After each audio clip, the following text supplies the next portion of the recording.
जंतर मंतर पर खाना बांटने वाले मोहम्मद जुनैद को सरकार जानबूझकर परेशान कर रही? क्या यूपी पुलिस ने जुनैद के पिता को एक दिन में 2 बार थाने बुलाया, बहन के ससुराल पहुंचे, इसलिए क्योंकि वो जंतर मंतर पर खाना बांट रहे थे?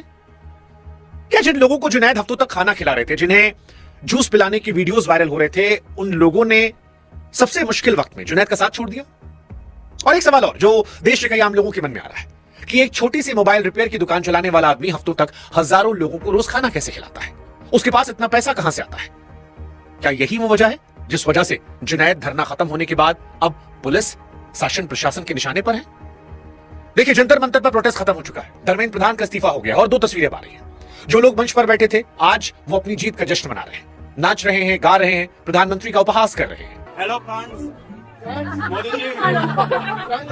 लेकिन दूसरी तरफ वो आदमी जो मंच पर बैठा नहीं, जो मंच के नीचे खड़ा रहा, पानी पिला रहा था, खाना खिला रहा था, आज वो फूट फूट कर रो रहा है। वो अपने आंसुओं में कह रहा है कि उसका साथ सीजेपी ने उस तरह से नहीं दिया जैसा देना चाहिए था। सीजेपी आपसे किनारा कर रही है, शायद ऐसा लगता है मुझे। और ये वही आदमी जिसे आंदोलन के शुरुआती दिनों में सभी गले लगा रहे थे, उसकी वीडियोस देश भर में वायरल हो रहे थे, लेकिन आज वो आदमी रो रहा है और उसको लेकर कई तरह के सवाल उठ रहे हैं। 35 दिन तक जंतर मंतर पर हजारों आंदोलनकारियों की भूख मिटाने वाला जुनैद भाई आज अकेले में रो क्यों रहा है, जब आंदोलन जीत गए हैं, जब यूनियन। ये हालात है जी भारत के मुसलमानों के, ये हिंदू इस्तेमाल करके इस तरह फेंकते हैं।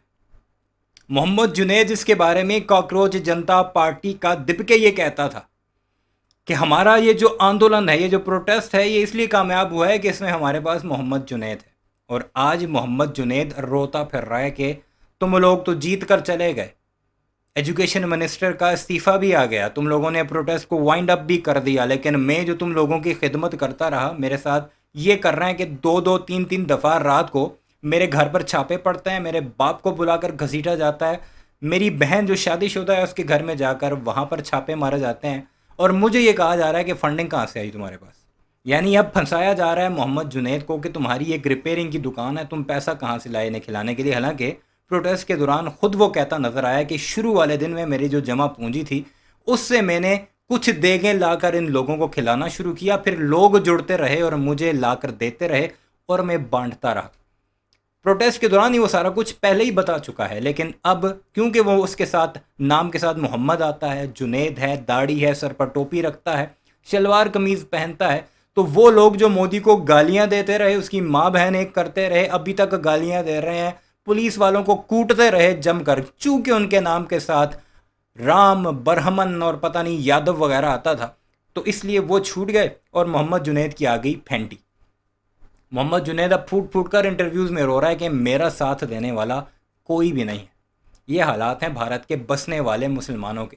या तो उन्हें ओवैसी की तरह सर के ऊपर तिरंगे वाली पगड़ी पहनकर मोदी के हक में नारे लगाने हैं, या फिर पुलिस के डंडे खाने हैं जिस तरह भी मोहम्मद जुनैद को पढ़ेंगे। तो ये सबक है बाकियों के लिए भी, अगर वो सीख लें। खैर, सुनते हैं क्या क्या कुछ होता रहा उसके साथ। वीडियो ज़रूर देखिएगा और चैनल सब्सक्राइब नहीं किया तो ऐसे वीडियोस के लिए ज़रूर कीजिएगा। एजुकेशन मिनिस्टर धर्मेंद्र प्रधान का रेजिग्नेशन आ गया है, तब वो इंसान क्यों अकेले में आंसू बहा रहा है जिसने इस पूरे एजिटेशन की किचन को चलाया, जिसने हजारों आंदोलनकारियों की भूख को मिटाया? क्या बड़े आंदोलन जीतने के बाद ग्राउंड के आम वॉलंटियर्स को सिर्फ एक यूज एंड थ्रो कार्ड की तरह इस्तेमाल किया जाता है? और पुलिस एक्शन से लेकर घर वालों के हरासमेंट तक, आखिर सीजेपी के टॉप लीडर्स ने उस इंसान का फोन उठाना तक क्यों बंद कर दिया जिसने वहां सभी लोगों को खाना खिलाया? गाजियाबाद के एक आम वॉलंटियर जुनैद कोई फॉर्मल पार्टी ऑफिस बेरर नहीं थे, ना ही उनके स्टेज पर भाषण देने का काम था। उनका सिर्फ एक मकसद था कि आंदोलन में आए हुए छात्रों और प्रोटेस्टर्स के लिए खाने और पीने के पानी का तो इंतजाम कर दिया जाए। 35 दिन तक जुनैद भाई ने दिन रात एक कर दिया। सोशल मीडिया पर उनके वीडियोस वायरल होने लगे। सोनम वांगचुक अभी जीत दीप के उनसे मिले, लेकिन जैसे ही प्रोटेस्ट खत्म हुआ सब इनको भूल गए। पुलिस ने इनके ऊपर लाठियां बरसाई। उनकी इस मेहनत को देखकर देश भर से लोगों ने ऑनलाइन फूड डिलीवरी ऐप्स के जरिए जंतर मंतर पर खाना और पानी भेजना शुरू किया था, जिसे कोऑर्डिनेट करने वाले मेन इंसान जुनैद भाई ही थे। और रातों रात जुनैद भाई सीजेपी प्रोटेस्ट का सबसे ह्यूमन फेस, सबसे भरोसेमंद चेहरा बन गए थे।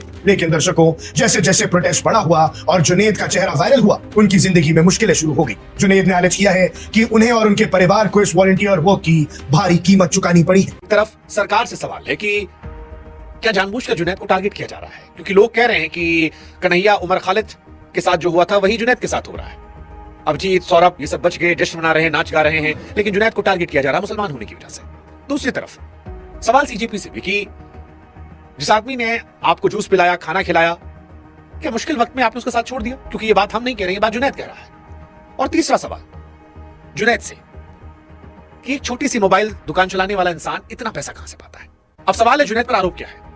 तो यहां मैं एक बात स्पष्ट कर दूं कि अब तक जितनी कहानी आई है वो जुनैद की तरफ से आई है। पुलिस प्रशासन ने अब तक कुछ नहीं कहा है। तो जुनैद के वर्जन में हम आपको कहानी सुनाते हैं। जुनैद कहते हैं कि थर्सडे को मसूरी थाने की पुलिस उनके घर पहुंची, तलाशी हुई, पिता को साथ ले गई, देर रात छोड़ा, अगली सुबह फिर ले गई और उनके बैंक के पासबुक को ले गई। अब यहां पर गौर करने वाली बात यह भी है कि वो मसूरी नहीं है, उत्तराखंड वाला, यूपी का है। उनकी बहन कहती है कि पुलिस ने पिता से कहा कि जुनैद को फोन करके बुला। आरोप यह भी है कि पुलिस मेरठ में बहन के ससुराल तक पहुंची और ससुर और जेठ को भी उसी मसूरी थाने लाया गया। यह कहा गया कि आप जुनैद को लाएंगे तब छोड़ा जाएगा। अब यहां पर फिर मैं स्पष्ट कर दूं कि यह इंटरव्यू में कहा गया है, यह जांच पड़ताल वाली खबर नहीं है, जुनैद के वर्जन की खबर है।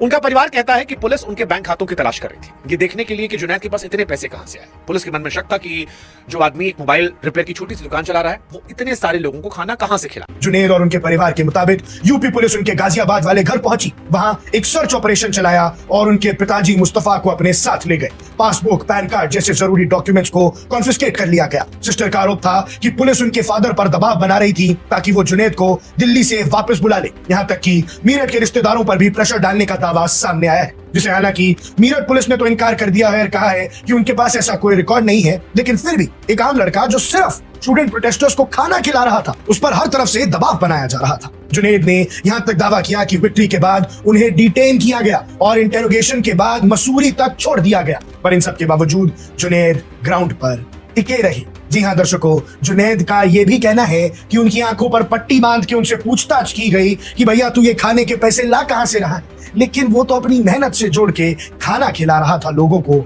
और इसके बदले ऐसी हरासमेंट हुई है जो सबको हिला सकती है। सीजेपी के टॉप लीडर्स अभिजीत दीप और उनकी core team victory party celebrate कर रही थी। जी हाँ दर्शकों, सौरभ दास, अभिजीत दीप के नाच गाना चल रहा था, चेहरे बदल गए, स्टेज हट गया, कैमरा पैक्ड हो गए, लेकिन इस पूरी सेलिब्रेशन से एक चेहरा मिसिंग था और वो था जुनैद भाई। जिस इंसान ने 35 दिन तक सबका पेट भरा, वही इंसान एकदम आइसोलेशन का शिकार हो गया। जुनैद कहते हैं कि पैसा उन्होंने नहीं खर्च किया है, वो जो हजारों लाखों लोगों के लिए खाना पानी आ रहा था वो उनकी जेब से नहीं गया था।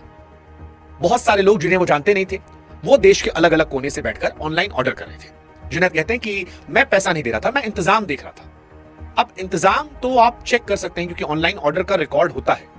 आप चाहें तो स्विगी, जोमेटो या उबर जिससे भी ऑर्डर हुआ हो, सरकार चाहे तो चेक कर सकती है। अब यहीं पर एक नंबर घूमता है कि करोड़ों रुपए का खाना जो है वो खिलाया गया। हालांकि जब मैंने इंटरनेट पर खोजने की कोशिश की तो मुझे कहीं ऐसे करोड़ों नंबर नहीं मिले। फिर भी हम एक अनुमान लगाते हैं, अगर एक थाली 70 रुपए की आती है, मान लेते हैं, तो रोज 2000 लोग, करीब 1.5 लाख, 36 दिन का 50 लाख। अब लोग कहेंगे कि भाई धरना तो पूरे दिन चला, तो 3 वक्त का खाना तो 1.5 करोड़। अगर थाली महंगी है तो मान लीजिए 4-5 करोड़ तक और 7-8-10 करोड़ तक ये खर्चा हुआ है। अब ये कोई अदालत का कागज नहीं है, लेकिन सोशल मीडिया पर काफी नंबर चल रहे हैं कि पैसा कहां से आया, करोड़ों रुपए है, ये कितना है, ये सरकार का काम है। लेकिन सवाल यह है कि जुनैद के मामले में पुलिस क्या कह रही है, क्योंकि पुलिस का एक वर्जन तो आया है। पुलिस मेरठ की जो है उसने साफ इनकार किया। वहां के एसएसपी अविनाश पांडे कहते हैं कि ऐसा कोई मामला उनके पास नहीं है। सीजेपी के लीडर्स ने जुनैद से मिलना तो दूर, उनका फोन उठाना तक बंद कर दिया है। दावा यहां तक है कि सीजेपी लीडर्स जिस जगह रेजिग्नेशन पार्टी कर रहे थे, जुनैद वहां से कुछ ही दूर खड़े थे, लेकिन उन्हें अंदर आने तक का कोई जेस्चर नहीं मिला। 5 स्टार रेस्टोरेंट में जुनैद भाई की कोई जगह नहीं थी। जब मीडिया ने जुनैद भाई से बात की तो उनकी आंखों के आंसू रुक नहीं रहे थे। उनका दर्द किसी पॉलिटिकल पोस्ट के ना मिलने का नहीं था, बल्कि इंसानियत के नाते मिले धोखे का था। जुनैद ने रोते हुए कहा कि सीजेपी लीडर्स मुझे पूरी तरह इग्नोर कर रहे हैं, उन्होंने मुझसे कोई कांटेक्ट नहीं रखा। अगर आप किसी जानवर को भी 24 घंटे अपने पास रखते हैं तो उससे भी लगाव हो जाता है। मैं तो उनके साथ 35 दिन एक इंसान की तरह रहा, मैंने 35 दिन उन्हें खिलाया है। उनका आगे कहना था कि बॉन्ड तो नहीं टूटेगा, लेकिन उन्हें कम से कम मिलना चाहिए था, हाथ मिलाना चाहिए था। सर क्या सीजेपी आपको सपोर्ट कर रही है अभी? करना चाहिए उन्हें सपोर्ट। हम उनके साथ दिए हैं, लगातार उनके साथ संघर्ष किया है, तो लीगल टीम काम कर रही है उनकी। और रत्ना जी का फोन भी आता मुझे एक दो बार, लेकिन और इसमें विशेष रूप से ध्यान देना चाहिए, पूरी लीगल टीम बननी चाहिए और इसमें पूरा एक्शन होना चाहिए। हम ये चाहते हैं। किसी स्पोक पर्सन से बात हुई है आपकी? हाँ, रत्ना जी का फोन आया था। उसके अलावा किसी से? हाँ, उसके अलावा किसी से कोई बात नहीं, कोई वो नहीं, किसी का कोई रेस्पॉन्स नहीं आया। उन्हीं का फोन आया था, वही लीगल को देखती है। जबकि हुआ नहीं। जुनैद का कहना यह है ही नहीं कि मेरठ पुलिस उठाया, उनका कहना है उठाने वाले गाजियाबाद के थे, उठाया मेरठ से और रखा मसूरी थाने में जो गाजियाबाद में। यानी मेरठ का इंकार सही भी हो सकता है और जुनैद की बात भी सही हो सकती है, क्योंकि भोसले साहब भी कह रहे थे कि दूसरे जिले ने कुछ किया हो तो आप उनसे पूछिए, मुझे नहीं पता। और गाजियाबाद से अब तक कोई जवाब सामने नहीं आया। लेकिन जुनैद के मामले में एक सवाल जो पुलिस से भी पूछा जाना चाहिए, चाहे वो गाजियाबाद पुलिस हो या मेरठ पुलिस, कि पुलिस बिना एफआईआर के पूछताछ के लिए तो बुला सकती है बीएनएसएस की धारा 179 के तहत, लेकिन उसका रास्ता लिखित नोटिस होकर जाता है। तो सवाल ये नहीं है कि एफआईआर क्यों नहीं है, सवाल ये है कि क्या पुलिस ने अगर जुनैद को उठाया तो जुनैद को नोटिस दिया था, और अगर नहीं तो तलाशी और जुनैद के पिता के पासबुक की जब्ती किस अधिकार से की। यहां पर बात भावना की नहीं है, कागज की है। और जवाब एक लाइन में, नोटिस की कॉपी अगर आई तो ठीक है, नहीं आई तो फिर सवाल है। लेकिन तो अब आपको आहिस्ता आहिस्ता अंदाज़ा हो रहा होगा कि जो इतना सब कुछ उनके लिए करता है तो वो आगे से क्या करते हैं। और कायदे आज़म मोहम्मद अली जिन्ना ने जो कुछ कहा था आज से 80 साल पहले, वो भी एक एक बात सच साबित हो रही है। मोहम्मद जुनैद की केस में ही आप देख लीजिए। आपकी क्या राय है इस सारे मामले पर कमेंट सेक्शन में ज़रूर बताइएगा।